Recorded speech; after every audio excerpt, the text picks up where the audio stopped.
Netcasts you love. From people you trust. This is Twit. Bandwidth for iOS today is provided by CacheFly at CACHEFLY.com. Unplug all your devices because we are going to be saying "Hey Siri" a lot during this episode. You woke her up. You woke her up. Well, I want to also show you what to do with all those business cards you've been collecting. And I have a new social network that you might enjoy. No. It's time for iOS. Nope. Time for iOS today. Nope.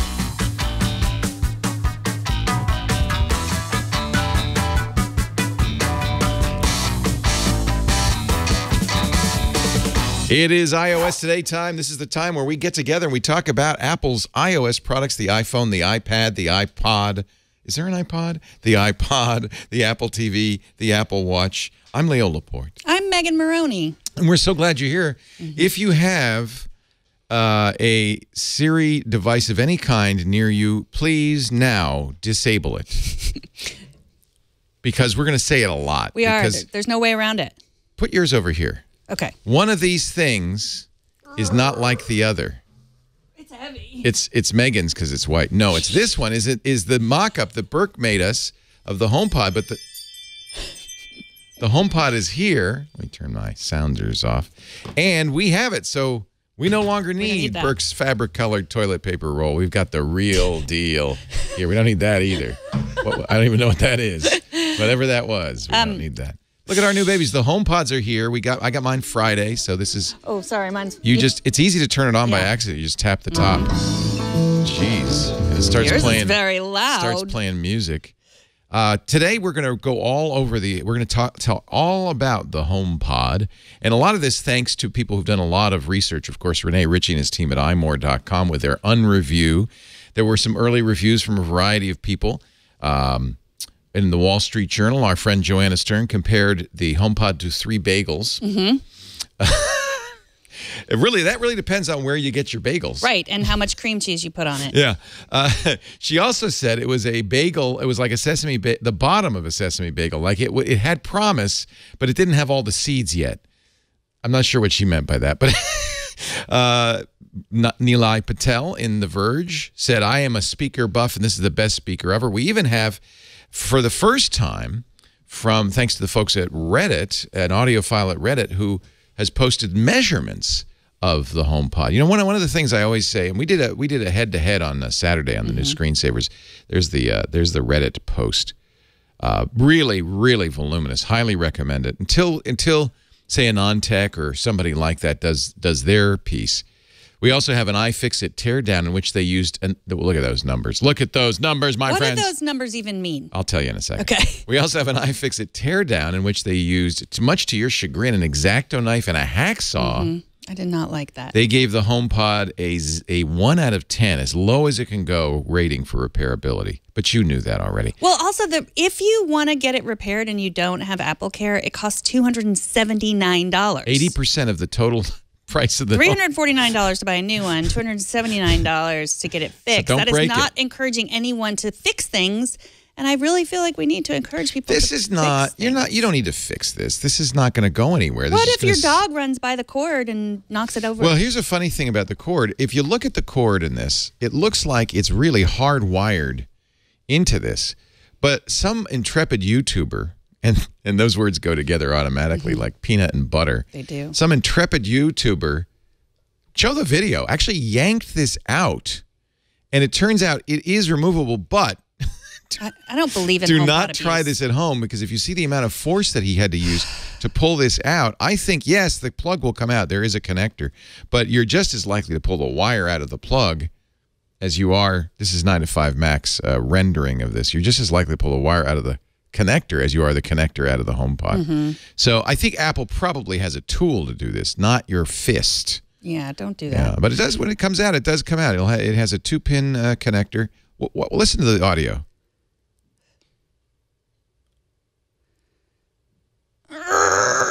This? Oh, did you hear that? As you can see there. It's a little. It is removable. And you can put it back in like that. But you'll only be able to do that maybe once before you rip the. Oh, Jeez. So pulling it out. So you can do that. Don't do that. I wouldn't recommend it. I think there's no user serviceable parts inside. I think you bring it back to Apple and just pray.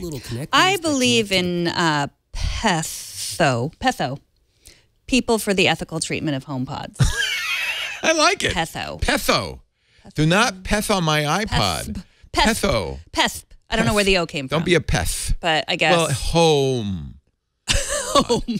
Anyway, Petho. There's a lot of cutting. There's a lot of ripping. Just listen to it. It's meant to be listened to. Are you talking about the iFixit? Yes. And also the cord is meant to be touched because it's so supple. It's not like a regular cord. John Gruber's word. I know. He said he John called is it supple. Clearly, I was like, what? Okay. It doesn't feel like a regular cord. True. Here's the teardown okay, from that's the iFixit. We don't need to watch that. You get the point. Yeah, Let me describe what you would see. It upsets me. If Please you don't looked play inside. that again. There is one woofer. It's only a 4-inch woofer. It's in the top. You're firing up. The woofer does the boom, boom bass. But they did. By the way, I should point out that Apple has been hiring speaker designers for about 5 years. They've been working on this for 6 years, including the legendary Tomlinson Holman of THX, one of the most famous speaker designers in the world, sound designers in the world. So they did something with the 4-inch woofer. It's what they call high excursion. It has a larger than usual magnet. By the way, if you heft this, you'll realize everything's larger than usual. This thing is heavy. And that magnet can move the speaker cone a lot, more than a typical woofer. That's important because bass comes from air moving, a great volume of air. Usually bass speakers are larger the better. That's why your subwoofer is large. But they're not particularly directional. The human ear determines the direction of the sound, not from the low end so much, a little bit, but not so much, but from the high end. And that's where these tweeters go all the way around. There's 7 mid-range high-end speakers all the way around. And that means that the HomePod will sound great. There's no front. So you might say, oh, the front must be the opposite side of the cord. No, there's no front. It will sound great wherever it is. Apple's instructions are to place it at least 6 inches away from any surface and obstruction. But then the first time you set it up, and we should show how easy it is to set up. The first time you set it up, it will start playing music. And from then on, when it plays music, it will automatically, using its built-in array mics, those are the mics you're talking to with Siri, it will automatically adjust the acoustics depending on the room. The reviews are very positive for the sound quality. And if we look at the numbers, this is a very high-quality speaker. There's a guy on Reddit, an audiophile on Reddit, who used a... now, we have to say it wasn't a completely scientific test. He didn't do it in what we call an anechoic chamber. He did it in his own room. So it's somewhat influenced by the characteristics of his room. But he compared them to some very expensive $1,000 KEF, I think they're the 300Xs, something like that. They're bookshelf speakers, roughly the same size. And he compared it to them, and he said, and by the way, those are considered often reference speakers. This HomePod, numbers-wise, compares quite well. And it does. The thing I would really say is it's a great speaker for its size. So I'm afraid the way Apple's selling this is that it's a great speaker, full stop. It is a great speaker for its size, but the size of the speaker, you can't overwhelm physics. The size of the speaker really does determine, and the design, of course, determine the quality of the speaker. And while Apple has done as well as you could possibly do, I would guess, at a speaker this size, I mean, absolutely as well as you could do, you can't compare this to a full stereo system. There's only one of them. You don't have a left and right. You don't have stereo. It doesn't really do stereo imaging. A stereo speaker and a sub will give you the whole range of music. You know, I kind of think of sound this way. See if you like this. Okay. If you go to a concert, in fact, I've done this. I remember doing this. I'll never forget it. Going to the Lucas Ranch and sitting in the middle of a full orchestra. They were recording music for a Sony game, and it was amazing. And musicians say this. I mean, many musicians I know say, I don't like to listen to stereos because I'm used to listening to music in a live situation in the middle of it. And so if you go and you sit in the middle of an orchestra, that's the full sound, at least as well as your ears. And I admit, I'm an old man. My ears, I've years of listening to music too loud, and headphones have kind of cut off the high end of my sound. My hearing is not perfect. But I also am used to listening to music, so I know kind of what to listen to. You hear the whole sound. You hear the whole range.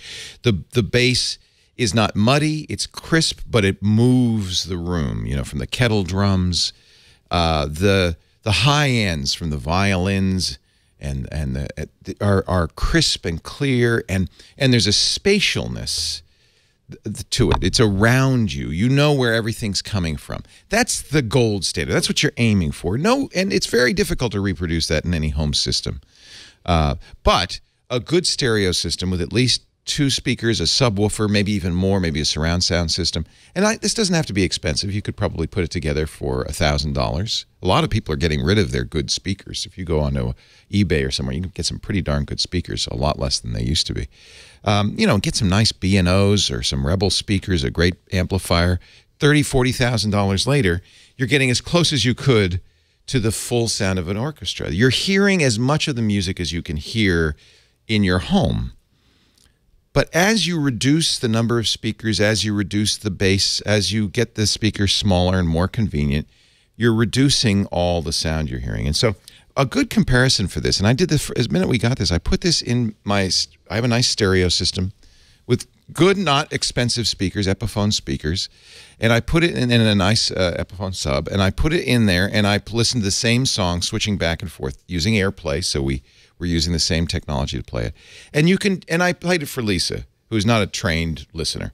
And she said, and agreed with me, yes, when you're listening on the stereo, you're hearing a whole lot more music. You're hearing a whole lot more of the stuff. This sounds great. I mean, if you play music on this, if we start listening to music, it sounds great. It also does something that a lot of speakers this size don't do well. It gets loud very well. So when you're listening to this without comparing it to anything else, you're going to say, wow, that sounds really good. But if you compare it to, certainly if you brought it and sat it in the middle of a symphony, it wouldn't sound as good. But even a good stereo, it won't sound as good. Even, in my opinion, a good pair of larger speakers with a sub, it won't sound as good. The fact that it sounds as good as similarly sized KEF means they've designed a speaker as well as you can design a small speaker like this. But Apple's really pushing this as kind of the future of music. And I just want to make people understand what you're getting. If you need a speaker this size, if you need a speaker that's not stereo left and right, if you need a speaker you can walk around and it sounds good everywhere, a speaker you can play loud, this is a good choice. For a party, in the kitchen, this is a great choice. I mean, in a way, isn't this always what Apple has been doing in terms of for its size? Like, they're always touting the picture quality on your iPad Pro or even on your iPhone, and you're not comparing that to your HDR, television. So it's sort of Apple's gig for everything they do. They're like, this is the best you can get in this size. I agree. This is the best you can get in this size. This is an Android phone, but you know what I mean. So a lot of credit to them for designing something really good for the size of it. But and I was sold a little bit when I first started reading about this before I heard it, the idea of computational audio, that you could with, I mean, this has an iPhone 6 chip in it. This has an A8 processor in it. This is a very, very big processor in here that you could, with processing, perhaps simulate a fuller sound.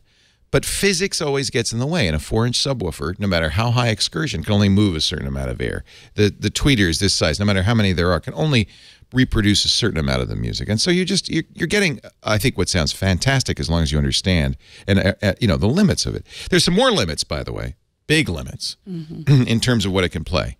There's no reason to buy this at all if you want to listen to anything but Apple's music, right? You can only AirPlay to it. There's no Bluetooth. It doesn't support any other services. Don't think of this as computer speakers. Actually, Apple delays, I didn't know this, but when I read the Reddit review, Apple delays the sound by a few seconds. So there's a few seconds latency. So this would be a terrible computer speaker. That's why they didn't put Bluetooth in for a smartphone. It would be a terrible phone experience. I imagine they do that as a buffering for AirPlay. Now, they're going to upgrade this. Again, it has a very good processor, and it's a computer. They're going to upgrade it to AirPlay 2. At that point, a couple of new features will come in. You'll be able to take 2 of them and pair them and get a stereo pair. I guess we'll have to see how that sounds. I think you can connect it to a phone. I think you can. Are you sure? You want to try? Yeah. You can play from a phone, but you can't make phone calls with it. Right, but you've made a phone call and then you connect to it. You can then connect. Like you make a phone call and then... Oh, you could AirPlay a phone call. Yeah. Sure. But it would be 2 seconds delayed. Right. Do you want to do that? I mean, you can if you want. Can AirPlay. But I thought you said you can't, you can't Bluetooth. You can't Bluetooth right, to but it. you can AirPlay. Okay. You can AirPlay anything to it.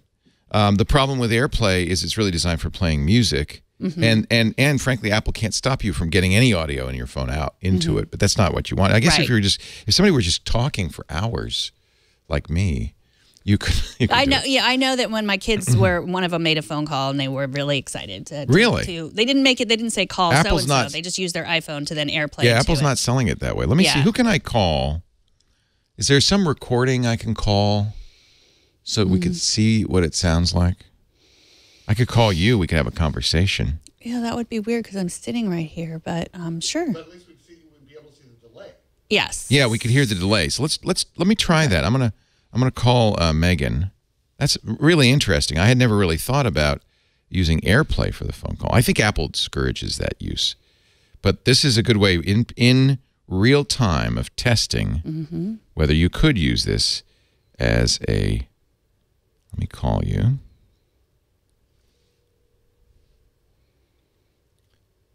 Okay, we're calling you now.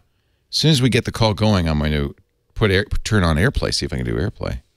Hello. Oh, hold on a second, Megan. Yeah, let's play it to my... Now speak to me. Hello, Leo. I wanted to... That's not too bad.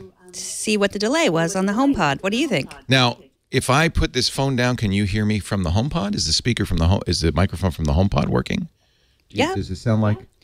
If I tap this? No, it's not actually.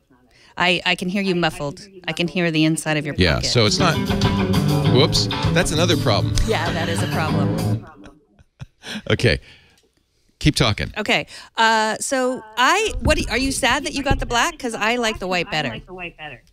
Yeah, I mean, I don't care. You don't care? You don't care what it looks like? I don't care what it sounds like. I got the black so that you wouldn't see it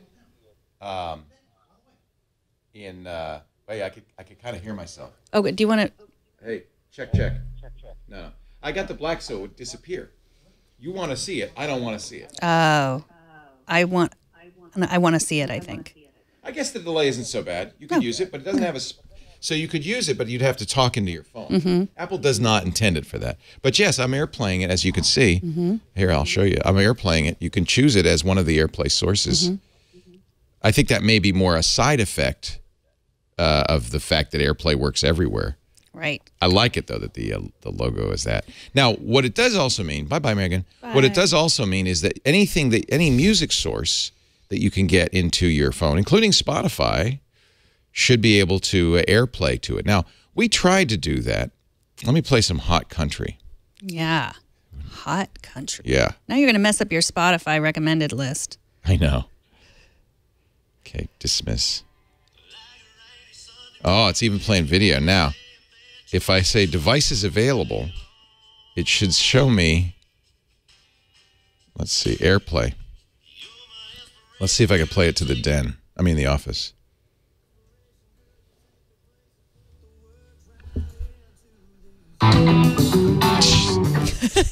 Really wants Humphreys. There we go. So you can AirPlay Spotify to it. So people said it doesn't support Spotify. It supports anything you can AirPlay to your phone, including phone calls, including this guy in a cowboy hat. So it's kind of good. I'm enjoying this, like a real concert. This actually works quite well. Doesn't that sound good? I feel like I'm at the concert. I feel like I'm there. Yeah. Really, really far in the back. So thank you, Jason. So it does do anything you can AirPlay to it. So that's good news.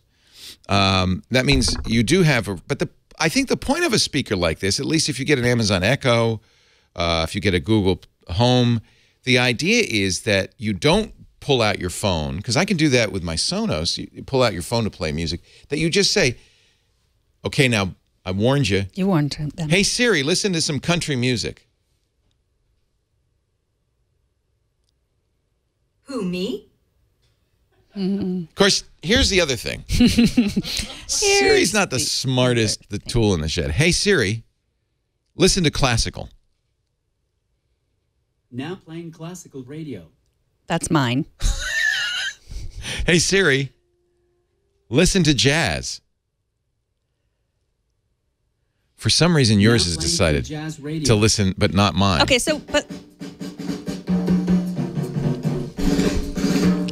I like this feature. Hey, Siri, turn it all the way up. That's very loud. Are you sure? Yes. It's not really that loud. Actually, so this is also interesting.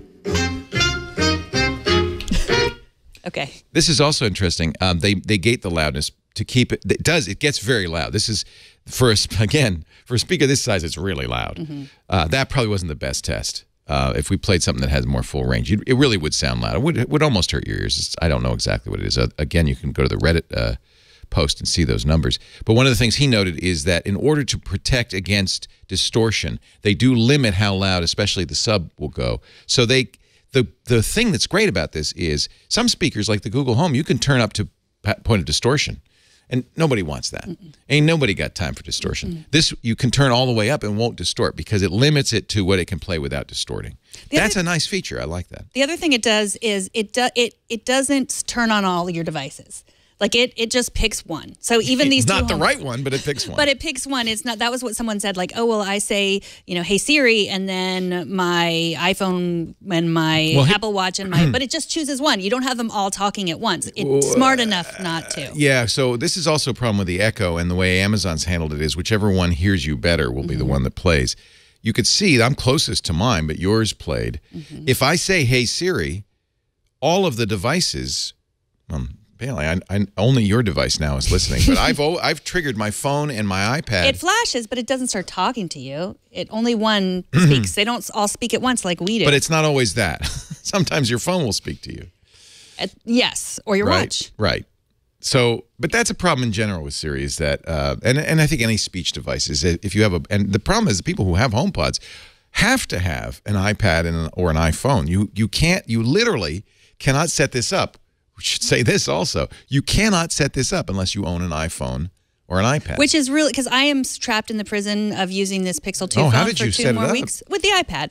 But I subscribe to Apple Music, and I have the Apple Music app on this Pixel. It seems like I should be able to use it. No. I'm already paying $14.99 a month. No. But I can't. To its credit, setup is the easiest ever. Yes. Of course, that's because you're not doing Bluetooth. You're really not doing much at all. What you'll do is you'll have your phone next to it when you turn it on, just like the AirPods. I can't do it because it's already set up, but just like the AirPods. You could reset it if you wanted to. But How would I do that? You unplug it, and you plug it back in, and you just hold it down. If you need to reset, you just keep holding it down. Should we do that? Can you easily unplug it, or is it far away? I can easily unplug mine. No, John can unplug it for us. So here's how to reset your HomePod. Unplug it. And when I say to plug it in, should I be holding this when he plugs it in? No, right after he plugs it in. And now you just keep holding it and don't stop holding it. Don't stop till you get enough. And then it's going to turn red. It's turned red. And then it's supposed to beep 3 times. And mine never did beep, but then it restarted. And then she'll say, I'm about to restart. Are you sure? Don't lift up your finger. Just keep your finger on there. Your HomePod is about to reset. Keep pressing until you hear 3 beeps. So now it's reset. Okay, so now we've got a HomePod. Now what do I do to set it up? Do you have to unplug it and plug it back in, or does it just restart? Maybe unplug it and plug it back in just to be safe. Or just wait. Actually, no, wait a minute. It's actually resetting because it's not responding. Okay, so I think it's okay. So then it'll. So it's now it'll say hello. Okay, now watch my watch phone. Watch the screen. It's so easy. It makes a nice sound when it starts up too. It does make that's the alarm sound too. Have you used it to set an alarm? No. I like that. Another limitation. One timer at a time. Yeah. There's that nice sound. So that's the sound that says I'm set up, I'm running. Now it's going to be looking, I think, it's going to be looking for my phone. And your Wi-Fi. You're on Wi-Fi, right? Yeah. Well, no, initially it doesn't need it doesn't know Wi-Fi, so it's not going to be looking for that. What it'll do is get the Wi-Fi settings from your phone. There you go. Isn't that neat? I think that's really nice. Yeah. This is about as easy a setup as I've ever seen. Now, that's a limited use because you only do this once. Well, yeah, I guess so. I mean, where should I put this one? I think this is going to be my kitchen. You might want to, I don't know, maybe set it up in your home office. Enable personal requests. Allow anyone to use this HomePod to send and read messages, add reminders, create notes, and more with this iPhone when it's connected to the same Wi-Fi.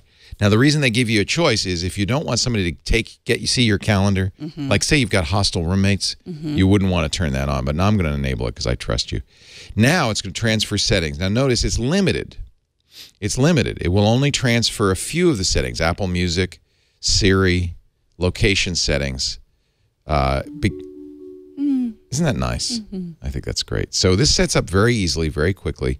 Really, the setup is really only two things are happening. One, you're giving it a name for its location, and you do want to choose that name and remember it because that's how you'll AirPlay to it. And two, you're putting it on your Wi-Fi network, so it's getting. You don't have to enter the password or anything. It's getting that from your phone once you give it permission. Now you said only one timer. Can you set more than one timer on the Echo? Yes. You can have multiple timers. You can have named timers. Okay. Now it wants my password. I'll do that real quickly off camera. I did not know you could set multiple timers. That's interesting. You can even name them, so you can say set a timer for the cheese fondue and set a timer for the string beans. And then you could say, what's my string bean timer? And have you gotten it to read your text messages yet? Will it do that? Yeah, it will, but that's a limit. You have to. This is on the Google Home you're talking about? No, on the on the Siri. Yeah. I don't know. Will it? Your iMessages. So my HomePod is ready now. It made that little bloop. So it's all set up. So I can get it. Hey Siri, read my messages. You can turn personal requests on or off in the Home app associated with this HomePod. Okay, the voice. Mine is male. Yours is female. I didn't change it. Is that just what we? Because your Siri's male. Okay. Now notice I didn't choose that music. It's configuring itself for the sound. And there's no manual way that I know of to trigger that. That's playing Tommy. Interesting choice. That's not Tommy. What is it? I don't know what it is. Anyway, there's no way I know of to trigger that. It just does it. Whenever you're playing music, it will adjust itself. Again, you want to keep it more than 6 inches away from any surface. I know people are going to push it against the wall. It'd be better if you didn't. I think that sounds really good. Here, let's listen.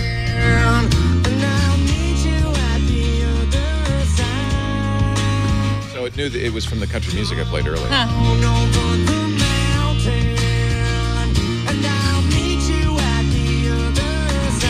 I mean, again, when you listen to that in a vacuum, you go, wow, that bass is amazing. What is absolutely true is the sound is absolutely clear. There's no distortion. There's great detail. Given that it's a single source, there's good imaging, but you're never going to have a good sound stage is what they call it, you know, where you're getting the sound coming from the whole area. It's going to be very difficult to do that, even computationally, with a single source speaker like that.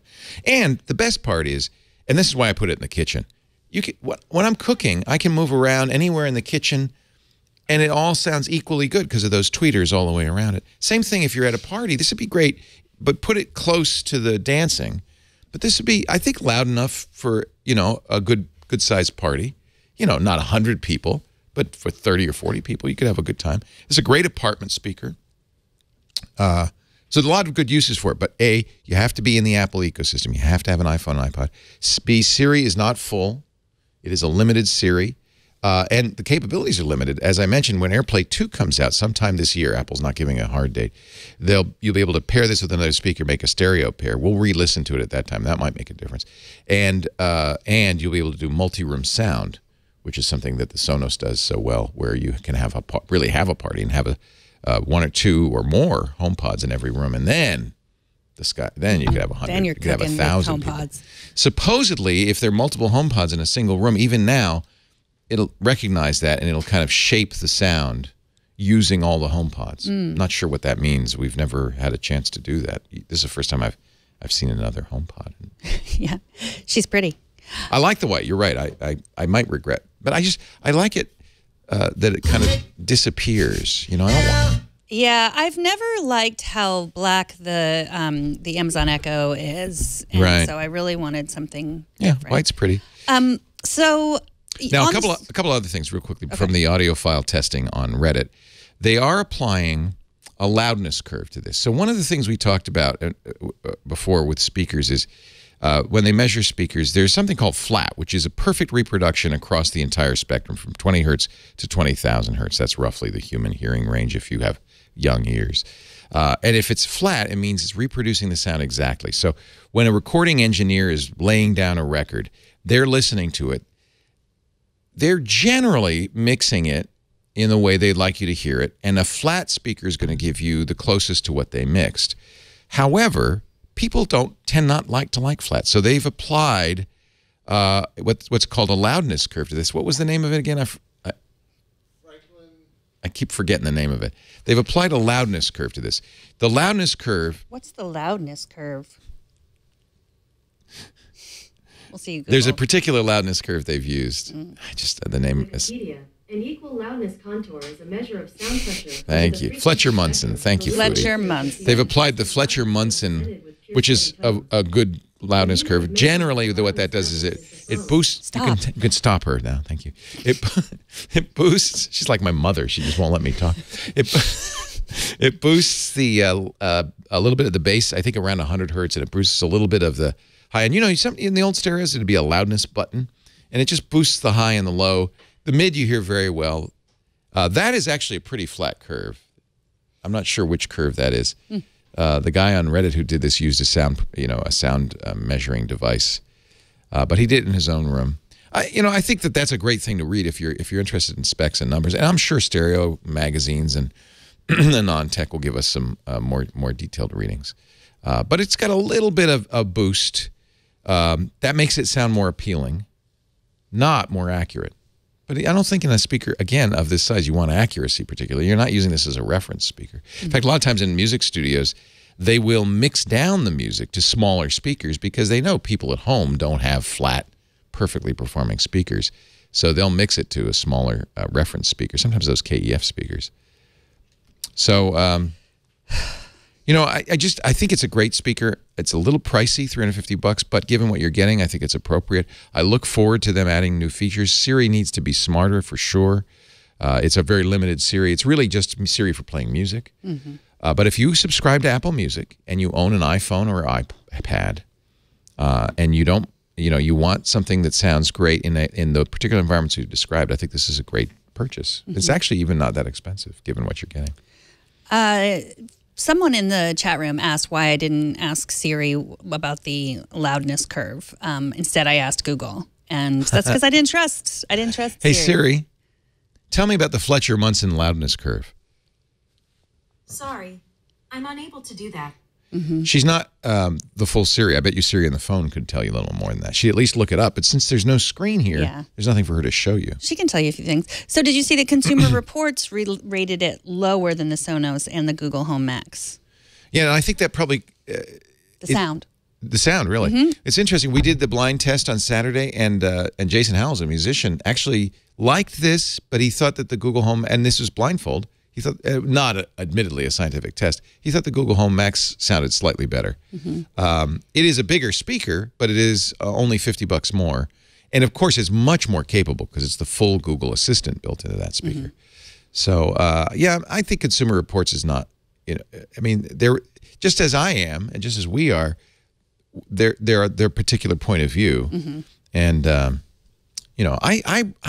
only regret here with this is, I wish we could convince people, especially young people, to get a real stereo system, like a nice stereo system. Why though? I mean, I am not an audiophile. Like, I think that's your thing. It's not everybody's thing. It's okay. Yeah, but the problem is I think Apple's done a little bit of a disservice to music by with the highly compressed AAC sound on an iPod and the kind of crappy white earbuds that a whole generation grew up with, lowered their expectations. This sounds better than those earbuds, that's for sure. And I feel like Apple, by saying, and you see with all this, you see with all this kind of high-end sound stuff that they've been pushing, like how expert they are, they're implying this is all you need. And I think if you love music, and I think everybody loves music, of course the best way to hear music is live acoustic performance in the middle of it. And then if you want to kind of sort of duplicate that at home, get a nice stereo system. They're not that expensive.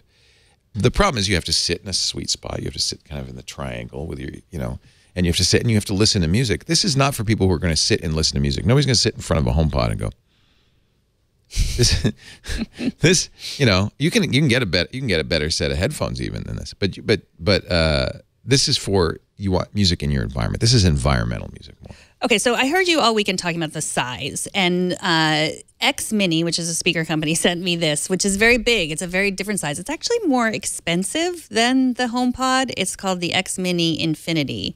Did you compare the sound? Yeah, let's compare. It's a the sound. it's mono. I mean, it's stereo because they have left and right. But right. But placement has something to do with stereo. Yeah. too. So I'm gonna play from my Apple Music. You could see that the bottom part. You see, it's got upward firing sub and or maybe tweeters. I don't know, but I would guess that's the sub, and it's got that thing coming out. But the bottom part is a resonance chamber. Sometimes people do that. They do a kind of resonance beneath the sub to give it more oomph. Now, okay, so let's listen to what you think about it. A little La La Land. I don't know if this is good to test at all. That sounds much better. Okay. Play that on this. Hey Siri, play Another Day of Sun by the cast of La La Land.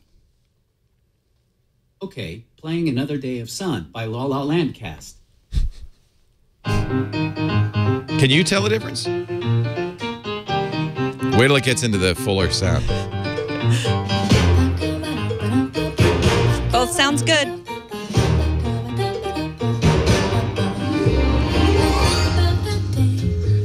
It's a matter of taste. Voice sounds fantastic on this. It does very well in the voice range. It's just a matter of taste. It's kind of like wine tasting. Yeah. Where or novels. Like, to me, there was more detail. This had a very much more dramatic, when it was bump, when that big bass sound comes in. This was more dramatic, more punchy. This was more detailed. It had the punch, but it didn't overwhelm the sound. So I heard, it sounded more, detail's the only word I could think of to use. It sounded more detailed. And you'd expect that, frankly. Yeah. How much is that? That's $400. Well, that's pretty close, actually. It's Bluetooth, so you can move it around. Yeah. Like, it's Does not it have plugged in AirPlay? anywhere. Because Bluetooth is not the ideal way to play music into a device. Well, we're I seeing don't a know few if it devices. has I have a JBL device that supports AirPlay. Apple, unfortunately, charges a lot, I think, for AirPlay compatibility. I doubt it does. It probably doesn't. it Bluetooth has is not the auxiliary best way to out. play music, but that's another example of people are used to the convenience of Bluetooth, and that's how they're listening to music most of the time. Apple's did not put Bluetooth into this for that very reason, I think. Yes, I just want to. That's nice. Who makes that? It's X Mini. X Mini. X Mini is the company. It's X-Mini. $399. Okay. They have all kinds of speakers. So they have smaller ones. And we're not doing this justice for you at home because you're listening on a compressed MP3 or watching compressed video, so you're not hearing the sound fully. But yeah, no, I thought this sounded quite good, actually. But there are just a few things about the HomePod that I love. Just being able to speak to it, not pairing anything, and tell it exactly what I want to listen to it. Tell it to play the next song. Yeah, and more if you like can't, this. if you listen to those two and you couldn't tell, I think you could tell the difference if we played it back and forth. A B. I could tell the difference. Oh, but I I wouldn't see. say one was better or worse. Yeah, I mean this is more dramatic. Maybe now that you say that. It's more of a wall of sound style. That was more airy, more detailed. I like that, but it's very subjective. And so you can do the thing that the audiophile did and measure it, but that doesn't necessarily tell you how you feel about it, how it sounds. Music's emotional. I am of the opinion, and this may be complete airy-fairy nonsense, that there is stuff that you can't measure in music that gives it its emotional content. Neil Young told me this, and I kind of agree with him. What will make you feel something when you hear a piece of music is very difficult to reproduce once that music is digitized and played back through a device. That's why live is always the best. And I think the reason really that we love music deeply is for the emotional content. If it just because it makes you move and feel good and it's something, to wallpaper in your house, this is great. This is all you need. In fact, it makes you feel very good because absent comparison, it sounds like, wow, that boom was great. It was like, wow, that was great. Yeah. I don't know. Have I said too much? I think I think you said just enough. Yeah. It's not bad. It's very good. It's not a replacement for a larger system. There are better systems out there. What it's great for the kitchen. It's great for music. It's great for wallpaper music. It's, you know what else is great for? What? Hey Siri, play the iOS Today podcast. Okay, iOS Today, MP3, podcast now playing. And by the way, they sound great on this. Audiobooks, podcasts, anything with voice sounds really good on People this. you trust. And when they get multi-room, this is going to be great. Hey Siri, stop. I have to say, whether it's Google Home, Amazon's Echo, the HomePod, even the Harman Kardon Invoke, all of these voice-controlled devices are the best thing that ever happened to podcasts. Because now you can listen to a podcast very, very easily. On any of these devices, you listen to, generally it's the most recent edition. And it's even easier than listening to a radio show. You know, you just so easy. I feel like that's going to be great for this medium. And, you know, I have a little soft spot for this medium. Not just for us, but for everybody. So we have some questions. Would you like to hear some questions? Oh, yeah, sure. Tom sent us a video about a power problem that he's been having with his iPad. Let's take a look at that video. Okay, Leo and Megan, this is my iPad Pro plugged in with the Logitech Create keyboard case. It shows it's charging, and as soon as I connect it to the case, it stops charging. That's because this same keyboard here has no battery in it. It is powered, and there's a backlight and everything. It is powered from the iPad, and whatever you're charging your iPad with is right on the edge, I believe, of the amperage to keep the iPad charging. It's probably fairly slow charging the iPad, and as soon as you add some draw to the iPad, in other words, it's light draw, but some draw to the iPad with that keyboard, it says, no, I can't keep up. Apple does this intentionally. You've probably seen this. You plug it into a low amperage charger and say, I'm plugged in, but I can't charge. In fact, even when it says that, often to me, it'll still charge. It just charges very slowly. So the ideal in this situation would be get a charger with more amperage. So you can use the one I use, and I recommend it. It'll give you the fastest charge on your iPad. Apple makes a 29 watt. I say amperage because USB nominally is 5 volts times a certain amount of amperage, but really what we're talking about is a higher wattage charger. So and I'll tell you why this can be higher wattage. 29 there it is, 29 watt USB-C, and that's why USB-C can go all the way up to 100 watts. So that's something that older USB can't do. But in order for you to use this with your iPad, you're also going to have to buy not only the 29 watt charger, but a USB-C to Lightning cable. And I use this at home, so I highly recommend it. I wish Apple had shipped it with the iPad Pro, but they didn't. So they ship a lower wattage charger. I think the one that they ship, which I think is 11 watts, should be enough to do the iPad and the Logitech. You might be using some charger you had lying around. Look at it. If it's a traditional USB Type 2 or Type 3 charger, it'll be limited to 5 volts times whatever the amps is. So multiply volts times amps, as you remember, and you'll get the number of watts. You want 11 watts to charge the iPad. If you can get a little higher, then you'd be able to do the iPad and the keyboard. And ideally, use the 29 watt charger. That makes a big difference. I would be surprised if you were getting full charging on that. That's a good answer. I didn't know if we had an answer for him. So yeah, because I use the same keyboard, and some of these keyboards have batteries in them. They would have even more draw. Right. But this keyboard just has draw, just so it can do the backlight. Yeah. And I did a review of many keyboards on Screensaver, so you can check Bluetooth that. keyboard won't have any draw, right? Right. That's not connected to the I use a iPad in any Bluetooth way. keyboard, and it has... You have to charge it on. You have to charge it, but not very often. Right. Jorge asks, wanted to know what cover that I'm using for my iPad. You love this cover. You even did a... Oh, the cover. No, just the cover. Oh, I thought you were talking about the stand. No, the stand I've talked about before. They're separate. This is Studio Neat, and this is Colorware. They're three different parts. I'm very high Jason maintenance. can never take this from you. No, he can't. There's he can no take my trading Apple for Watch, this. but you cannot. Yeah. So this is just a simple Como case. It's pretty nice. A viewer who came in to visit, I like the feel. It's had like it, fabric. and it was $14.99 on Amazon. That Como. case is supple. It's supple. Almost as supple as a HomePod. It's a supple case. Do we need to speak of the source code? Let us not speak of... Yes, we can. Okay, let's speak of the outdated source code that somebody released onto Reddit, the iPhone. Actually, they iOS. released it on GitHub.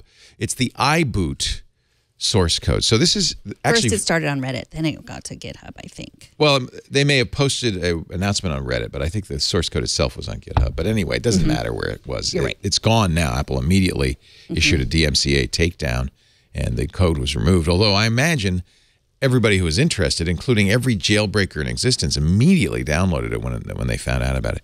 The iBoot code is the code that starts up the iPhone. And that's important because it's the code that decrypts the drive. It opens a secure enclave. It's a big part of the security model. So it's important to see that.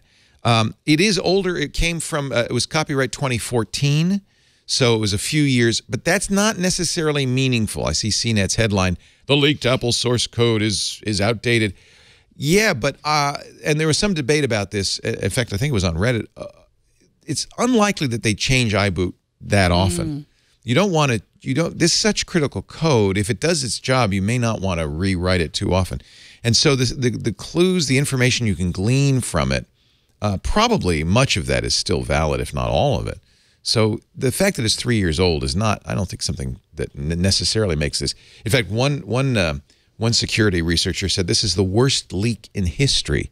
The worst iPhone leak, I think he said. He said the worst leak, but I guess it's the worst iPhone leak. I mean, you might argue that the NSA shadow brokers leak was worse, but it's a bad leak from Apple's point of view because it's not quite the crown jewels, but it's close to the crown jewels. I'm sure Steve Gibson today on Security Now will talk a little bit about that. Well, I love the backstory as by the way, often. low-level Apple employee. He leaked it to his friend. Like his friends convinced him, and they would just keep it among their friends. So it's like, remember in high school where your parents were going out of town, and you were like, "I'll just have a few friends over, not too many," and then like the whole town came, and it turned into a rager that you didn't expect. That's sort of what happened to this low-level Apple you're right. employee. Jonathan Levin said the biggest leak in the history. Well, of the iPhone. I know that because the Motherboard article first said the biggest leak in history, and and they modified interviewed it. We interviewed him, and we talked to him before, and he said, "Well, he actually said that."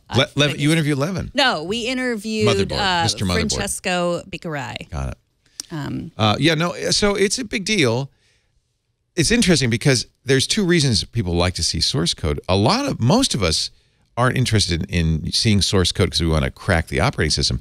It's if you're a programmer or you have a deep interest in how technology works, seeing the source code is fantastic because you really learn a lot from it, especially presuming, and I'm sure this is the case, that people who wrote iBoot are very, very, very good. You like to see how they do it. People, I have a book of the original source code for the Unix operating system. It's fascinating. We're all very excited because the Computer History Museum has announced, with Apple's cooperation, that they're going to release the source code for much of the Lisa operating system. That will be totally fascinating to read. Now, that has no security impact. It's funny, a lot of the times source code doesn't get released there's two reasons source code is often not released. I mean, one of them, of course, is security. And in the case of iBoot, if it's active source code, you really don't want anybody to see that. But that's security through obscurity.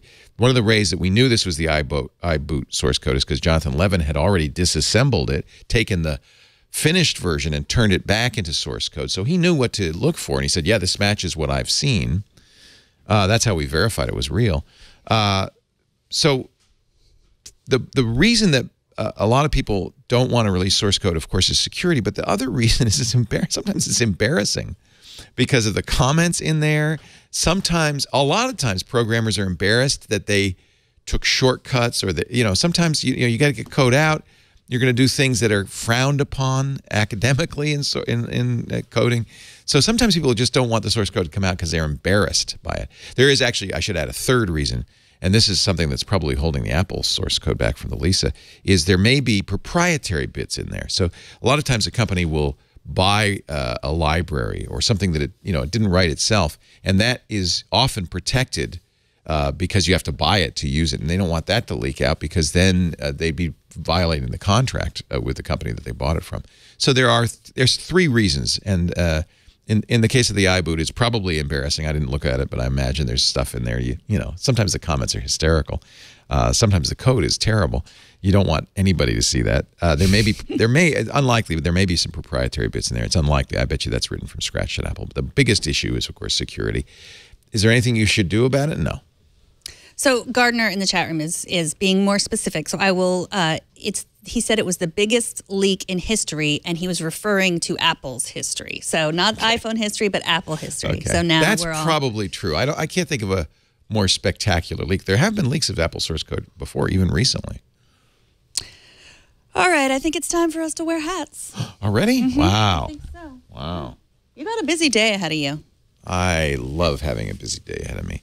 And I think I look like Frank Sinatra on I the think golf we look course. very stylish. This hat is a bit too big for me, but This one's too small. You want to trade? maybe, yeah. Thank you. Oh, this is for St. Patrick's Day. Oh, coming up. Oh, this is, you know what? This is a good hat. That, Where did this come from? I bought this hat in New Orleans. This is Really? my hat. You should wear it every day. I bought this from Meyer the Hatter in That's New why Orleans. it's so big. He convinced me to buy it. I'm looking, by the way, Oh, that looks really if good you for see any of my other Meyer the Hatter hats in the studio, please let me know. My favorite one with a telescoping brim has disappeared. Oh, no. I think my son borrowed it and didn't realize it was a expensive hat. Mm-hmm. I remember buying this too. We were in New Orleans for the Super Bowl many moons ago, and the 49ers were at the Super Bowl, and we found the best hat store I've ever been to, Meyer the Hatter. He'd been there since the war. Oh. And this is it. I love it. Oh, I'm so glad you found this. John found it. I didn't. Thank you, John. Okay, so earlier in the show, I said I had a new social network that you would want to join. You said no, you don't believe in new social networks. I'm trying to get out of the social networks I'm already a member of. Why? I hate them. They make you feel bad, don't they? Yes. So here's one that's not. I gonna want make you real feel bad. people. I want to be friends with you. Okay. Someday you'll stop blocking me. You can be friends with me on Letterboxd. It's not new, actually. I think it's been around. Never heard of it. What is it? Letterboxd with Yeah. no E. Okay. It's just for movies. Remember when Netflix first invented the, like, if you liked this, you would like that, and it was so amazing. Yeah. This is sort of like this, back to the old days. So, But is it my friends' favorites? well, you can. I mean, we can be friends. I actually would love that. I think that's the number one thing I talk about these days with when I meet. So Like my mom always wants to know, what should I watch on Netflix? Yeah. This? So you can rate movies and then get recommendations. So these are all the ones that they've recommended to me based on my ratings. La La Land, which I've already seen, I can rate. Can I rate that? Yeah, I could watch the trailer. I can read reviews. All the things you can do anywhere else online. If you already have decided I have no taste because of my opinion on the HomePod, this will confirm it. I hated it. I know we've discussed this, Yeah. and I really loved it. I love the soundtrack too. I like that music though. When you played that, that made me feel good. Yeah. That's that wonderful scene. It's another beautiful day, and they're on the freeway and they're dancing on the cars. So I can add this. I've rated it. I've liked it. I can add tags to it. I've seen this film before. I can say if my rating includes spoilers, and I can write a review.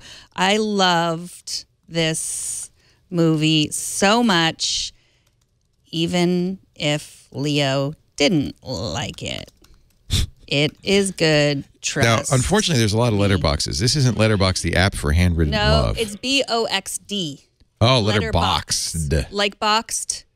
Got it. Trust me, not him, and then done. They're smart to spell it wrong because then you can find it. So now I have a diary, I have a profile, I can list my favorites, and then I can I can have followers, or I can be following anybody I want. So it is free.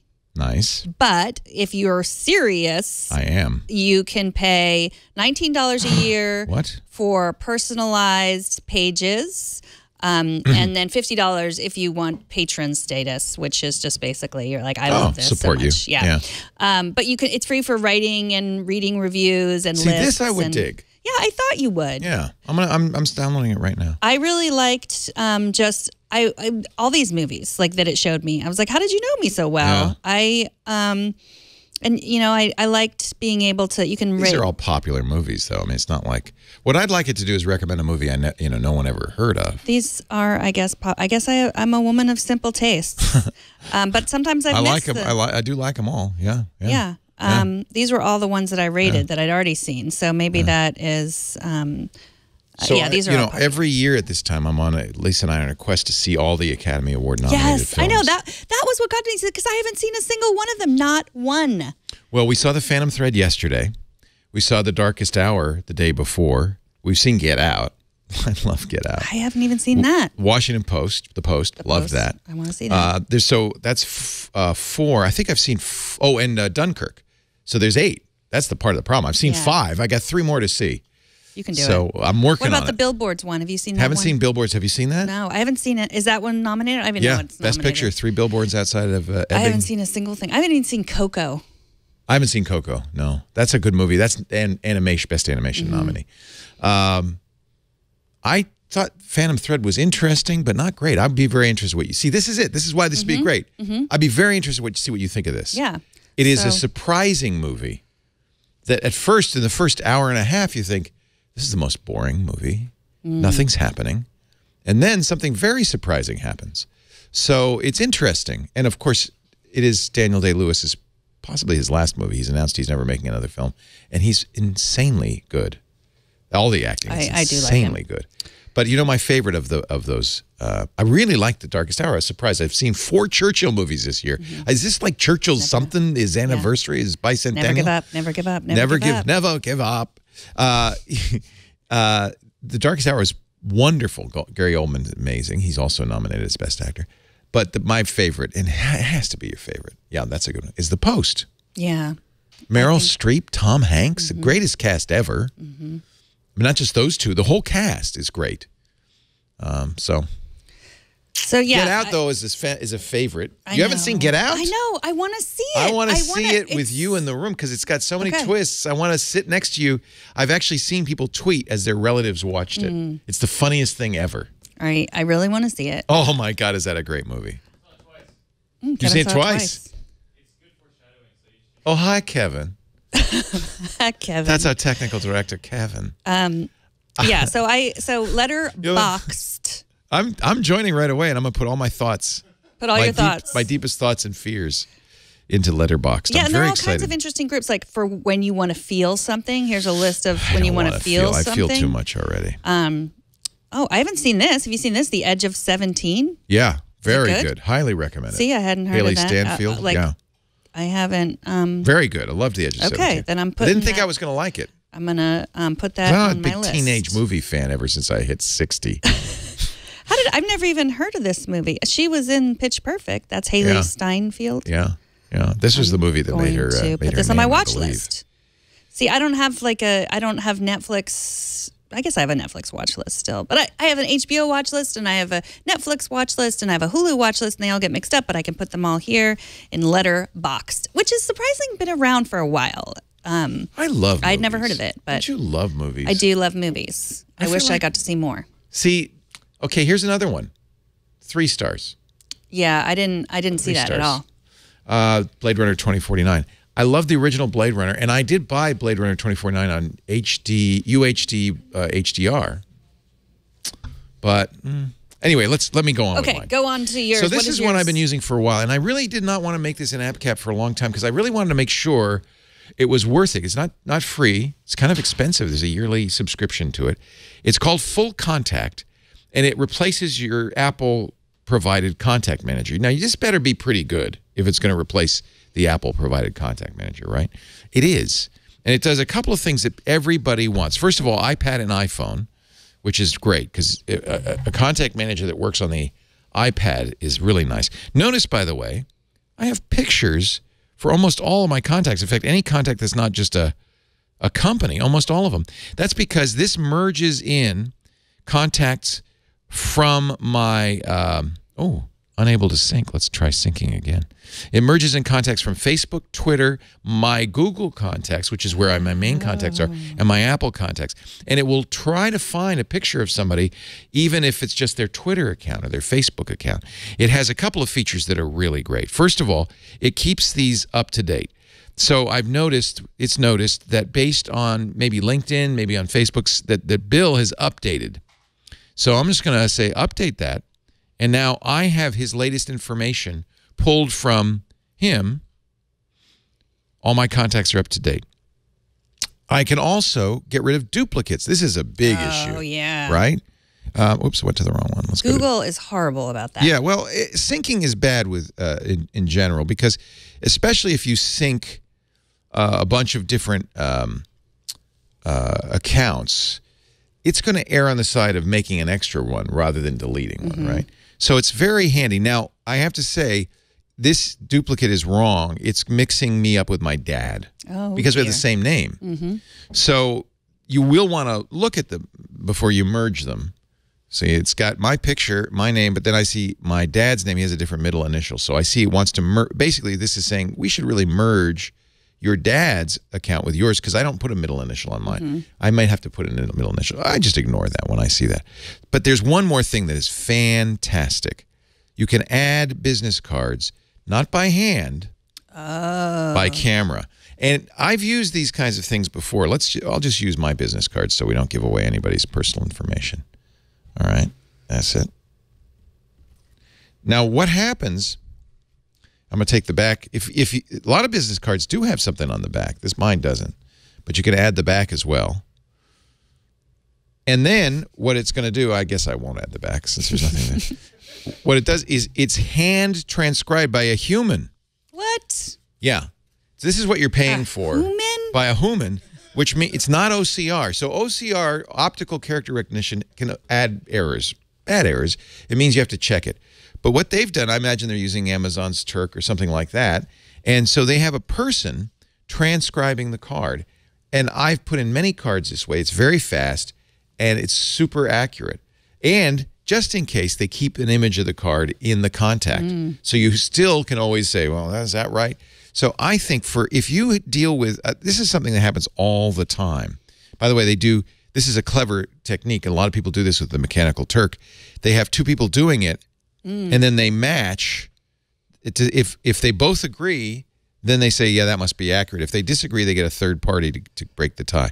So this is how they grade the AP exams too. Yeah, Marco used to grade them. So this is really fantastic. I am a huge fan of this. I love it. How much is that going to cost you? I can't remember. I think it's $15 a year. What does it say on the website there? $15 a year. It's not. It's not horribly expensive, and I have enough contacts that it really is huge for me. It saves me a lot of time. Oh, there you go. It is not cheap. $99 for this a year. It depends on the number of contacts, and nobody's going to ever do the $500 one. What that is there's a team version. And actually, I might do that for all of us. I think it might not be a bad thing for the company to use the full contact team solution, so that just as we have, a company LastPass, for instance, and it'd be nice to have a company contact list because we share contacts a lot. You often say, how do I get a hold of this person, vice versa. Does it have features like CRM features, like customer relations management? Yeah, well, sort of. It's not a full CRM manager, but it will show you all your contacts with that person. It'll because that's what I've looked for. Let me for see if guests, I can find because somebody. we have so many great guests, and then I have no way to automatically remind me, like, hey, have this person on again. They were great. There's contact history. Actually, this may not keep track of your emails and all that other stuff. I have seen some that have. Yeah, none are perfect. Yeah, maybe not. Let me see if I can. But what you've described is good. So it will pull up. So I'm looking at Sam's contact. I can then see Sam's social sharing. Oh. And then I can see his company info. So there, it's pretty full featured. I think they have a free trial. You should try the free trial and see if it'll do what you want it to do. It is definitely better than Apple's Contact Manager, but you're going to have to decide if it's $99 a year better than Apple's Contact Manager. I think for that you get 40. There's a number of scans. You get a number of people you can store things like that. You pay by the number. I think I spent the $99 for a year. Well, like all things across Apple and Google, they don't make it easy. When I switched from the iPhone to the Android phone, this would have solved that, right? Yeah, it had, there were a handful of numbers that I had just added through iCloud that weren't in there. Yeah. So this full contact syncs to iCloud, syncs if you want, syncs to Google if you want. And then if you had done that, you would have then had it, and even Office 365 and Exchange, you would have then had it in your Google, and you would have had it on your and the faces. Phone. Never forget a face. I like the face feature. I really do. And I like that it finds faces in lots of places. So full contact. Full contact, not cheap. It's a power tool for people who want to manage their contacts. And that is all, my friends. I feel like I should be talking like this. St. Patrick's Day is coming up. It is. I'm going to be wearing this hat for the next 2 months. Please never take it beer. off. You can watch iOS Today every Tuesday morning at 9-ish Pacific, or watch it whenever you want, or listen to whenever you want. You can ask your HomePod. You can ask your Amazon Echo. You can use a podcast catcher. Use whatever. Listen or watch. What else do we need to tell Hey, them? Siri, listen to When Irish Eyes Are Smiling. Playing When Irish Eyes Are Smiling No. by the Irish Tenors. I like her. I do, too. She's a nice lady. And that's all. That's it, ladies and gentlemen. Thank you all for joining us. We'll see you next time. It's not St. Patrick's Day, but I'm feeling in the mood. There's a tear in my eye, and I'm wondering why. On iOS Today!